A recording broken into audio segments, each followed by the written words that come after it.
exactly. So big one for landlords if you're going to rent your property by yourselves. When the market is slow, fraudsters start to show up more often. So anybody who's really chatty with you and everything's going really well, but you're getting no other interest, that's a red flag right away.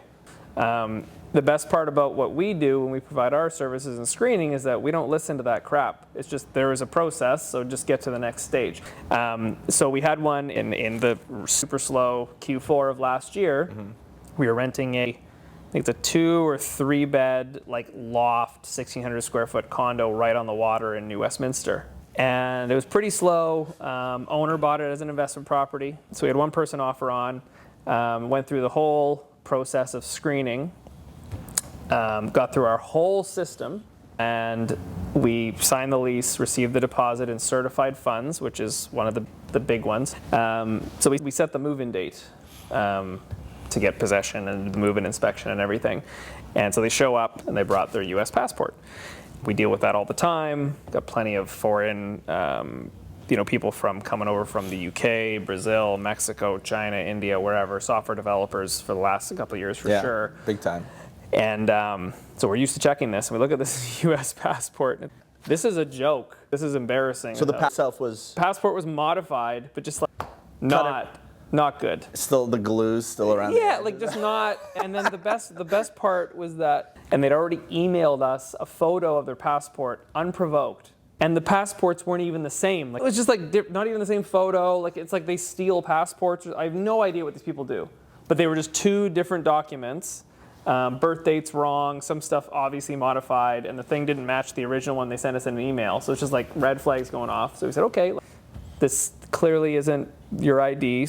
And they're like, well, this is all I have. Okay, that's okay. Like we can still get you possession as long as you meet these things. So the property manager is trained to like, okay, we're not doing possession today. We'll do the whole move-in inspection, whatever. We can send it to you. You can sign off on it and everything, but we're not giving you keys. Like, you're not. Right. This is not your place because we don't know who you are yet. Right. It's happened before where people literally just like, they show up and they've lost their ID.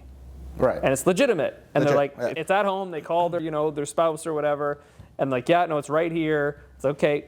We'll meet you tomorrow. Go get it. Bring it. It's the real thing. They made a mistake, and they're moving, they're stressed, fair enough. It happens, not super often, but it happens. Right. This one was just like, okay. And then they just like, that was it, we'll meet you again. And so the property manager is going on vacation. And so she's like, can you deal with this? So we sent the person, this is what we need. Do you have all these things? Called them, yep, have all these things. Great. I'll meet you tomorrow at this time. They booked into my calendar because I gave them some options or whatever. And I show up at the property the next day.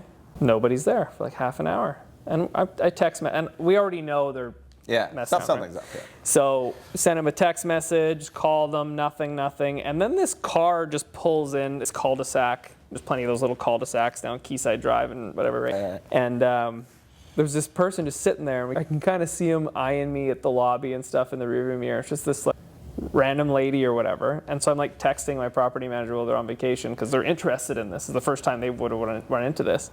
It's like, what does this person look like? Were they pretty close to the passport pictures? Like, yeah, one of the passport pictures like seemed to be them, but like, this. And I'm kind of looking, I was like, this is that person. So I like took a photo of their license plate, right? And they weren't picking up the phone, weren't text messaging. So I messaged them and say, Kate, and we have like a general text message inbox. So I'm sending out, hey, apologies, but like Keaton had to move along to another appointment. So he's left the property. Please let us know when you want to schedule another appointment, just being very professional, whatever.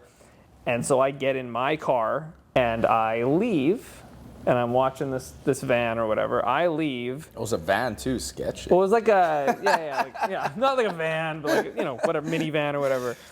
And I leave, and then our phone starts blowing up. Voicemail, we're on the way, we're almost there, blah. And it's like, we're not gonna, I wasn't born yesterday. We're not turning around doing this. So we sent them one final follow-up email. That was the last we've heard of them. So I wonder what the play was. We filed a police report. The police, they're like, did they steal anything from you? I was like, no, we've got $1,600 and whatever dollars of their certified funds in our trust account that we're just going to distribute to the owner with a waiver of like, if this money exists to somebody, belongs to somebody else, and they can prove that, you might have to give the money back. I'm like, yeah, that's fine.